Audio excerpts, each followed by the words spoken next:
নমস্কার বন্ধুরা, রূপালিস kitchen and ব্লগসে তোমাদের প্রত্যেককে স্বাগত। দারুণ সুস্বাদু এঁচোড় চিংড়ির রেসিপিটা আজকে শেয়ার করতে চলে এসেছি। তার জন্য এখানে কড়া বসিয়ে দেখো জল দিয়ে দিলাম 2 গ্লাসের মতো। এবারে এর মধ্যে লবণ দিয়ে দিচ্ছি হাফ টিস্পুন, আর দিয়ে দিচ্ছি হচ্ছে হলুদ গুঁড়ো হাফ টিস্পুন। একটু মিশিয়ে নেব এগুলোকে। এবারে আমি এর মধ্যে আলু দিয়ে দেবো। আমি এখানে দুটো মাঝারি সাইজের আলুকে ডুমো ডুমো করে কেটে নিয়েছিলাম, তো সেই আলুর টুকরোগুলোকে এর মধ্যে দিয়ে দিলাম। আলুগুলোকে একটা ঢাকনা দিয়ে ঢেকে ভাপিয়ে নেব হচ্ছে 4 থেকে 5 মিনিট। তাতে করে অন্তত 40-50% মতো আলুগুলো একটু সেদ্ধ হয়ে যাবে। 4-5 মিনিট পর আমি ঢাকনাটা তুলে নিয়েছি। দেখো আলু কিন্তু অনেকটাই সেদ্ধ হয়ে গেছে। এবার তুলে নিচ্ছি আমি। সেম জলটার মধ্যেই আমি এঁচোড় ভাপিয়ে নেব। এখানে 400 গ্রামের মতো এঁচোড় রয়েছে। এঁচোড়টাকে ভালো করে ধুয়ে পরিষ্কার করে দিয়ে দিলাম। এঁচোড়টাকেও আমি মিনিট 5 ভাপিয়ে নেব। ঢেকে দেব এবার এটাকে।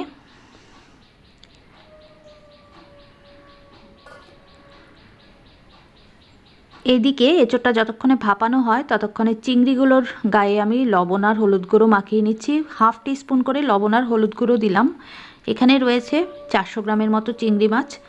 ভালো করে বেছে ধুয়ে পরিষ্কার করে তার মধ্যে লবণ আর হলুদ গুঁড়োটা মাখিয়ে নিলাম। এটাকে 5 মিনিটের মতো একটুখানি রেস্টে রাখবো। এদিক দিয়ে আমার এঁচোড়টা ভাপানো হয়ে গেছে, তুলে নিচ্ছি।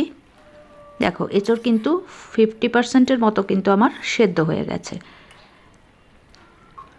এঁচোড়টাকে এবার তুলে কড়াটাকে ভালো করে পরিষ্কার করে নিয়ে তার মধ্যে দিয়ে দিলাম আমি সর্ষের তেল 2 টেবিল স্পুনের মতো।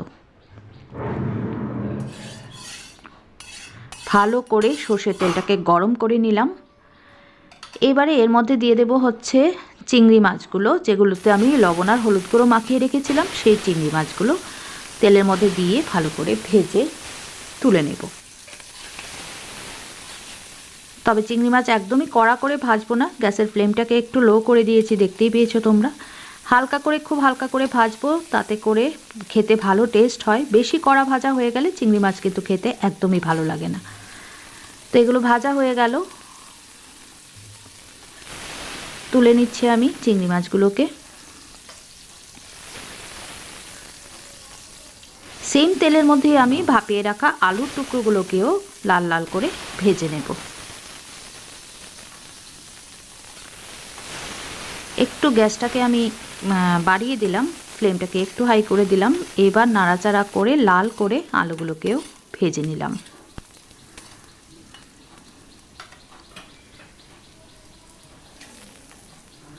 দেখো আলুগুলো আমার ভাজা কিন্তু হয়ে গেছে। এবারে আমি ভেজে নেব হচ্ছে এঁচোড়ের এঁচোড়টা যেটা আমি ভাপিয়ে রেখেছিলাম সেটা এবার ভেজে নেব।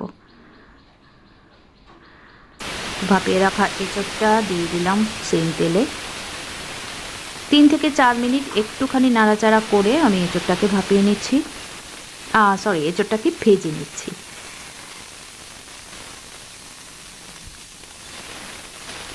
দেখো একদম লাল লাল করে এঁচোড়টাকেও ভেজে নিলাম।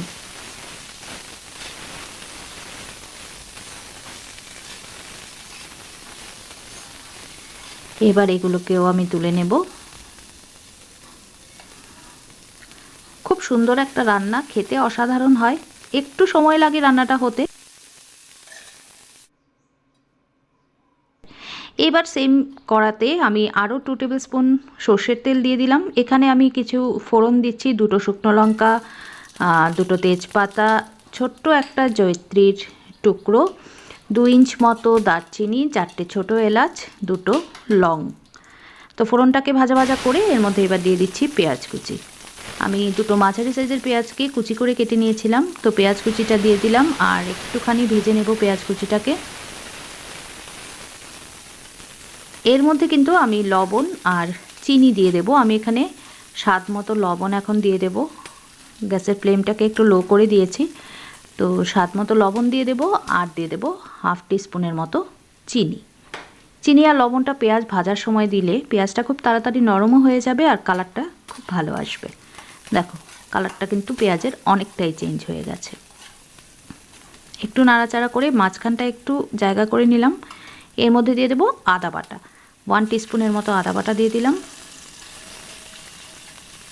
পেঁয়াজের সঙ্গে আদা বাটাটা একটুখানি ভাজা ভাজা করব, তাহলে আদার যে র স্মেলটা সেটা চলে যাবে। এবারে আমি এর মধ্যে অ্যাড করে দেব কিছু গুঁড়ো মশলা। প্রথমেই দিয়ে দিচ্ছি হলুদ গুঁড়ো 1/2 টিস্পুন, লাল লঙ্কা গুঁড়ো দিচ্ছি 1 টিস্পুন, ধনে গুঁড়ো এবার দিচ্ছি 1 টিস্পুন, জিরে গুঁড়ো দেব 1 টিস্পুন, আর দিয়ে দেবো কাশ্মীরি লাল লঙ্কার গুঁড়ো 1 টিস্পুন।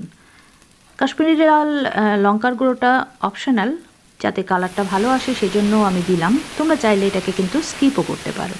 সামান্য একটুখানি জল দিয়ে ভালো করে মশলাটাকে কষিয়ে নেব লো মিডিয়াম ফ্লেমে।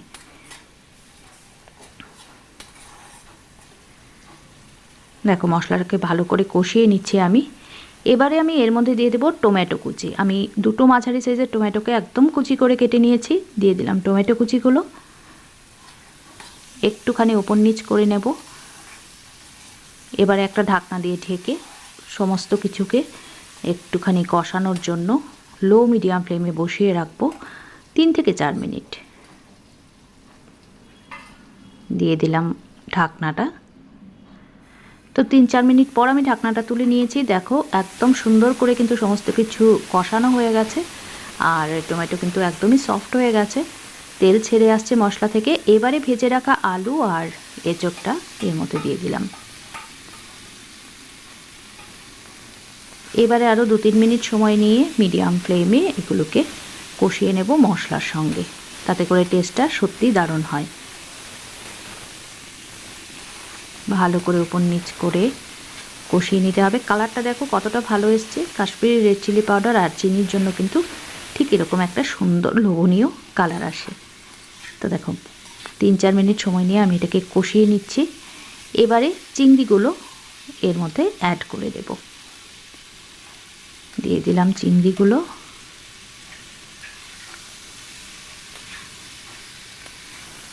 একটু ওপর নিচ করে নেব সুন্দর করে।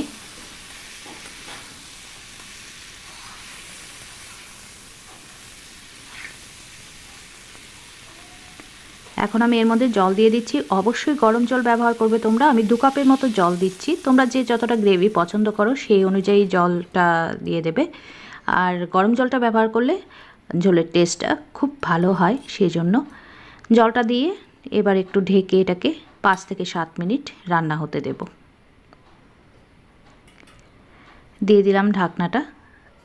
গ্যাসের ফ্লেমটাকে মিডিয়াম রেখে আমি 5-7 মিনিট এটাকে রান্না করে নিলাম। আমার রান্নার একদম শেষ পর্যায়ে আমি চলে এসেছি। দেখো খুব সুন্দর হয়ে গেছে এটা তৈরি। এবারে এর মধ্যে শুধুমাত্র আমি অ্যাড করব হচ্ছে গরম মশলা গুঁড়ো 1/2 টিস্পুনের মতো, আর দেব 1 টিস্পুন ঘি।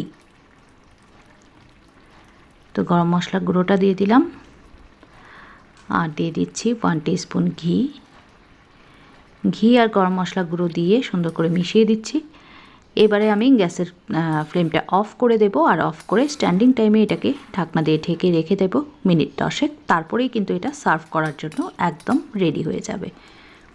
তো আমার আজকের এই এঁচোড় চিংড়ি রেসিপিটা তোমাদের কেমন লাগলো অবশ্যই কমেন্ট করে জানিও। যদি ভালো লাগে লাইক করো, শেয়ার করো, আর সাবস্ক্রাইব করে অবশ্যই কিন্তু পাশে থেকে যেও রূপালিস কিচেন অ্যান্ড ব্লগস পরিবারের। আজ তাহলে এ পর্যন্তই। নতুন কোনো রেসিপি কিংবা ব্লগ নিয়ে আবারও চলে আসবো তোমাদের সঙ্গে আড্ডা মারতে, গল্প করতে। আজ চলি তাহলে, নমস্কার সবাইকে।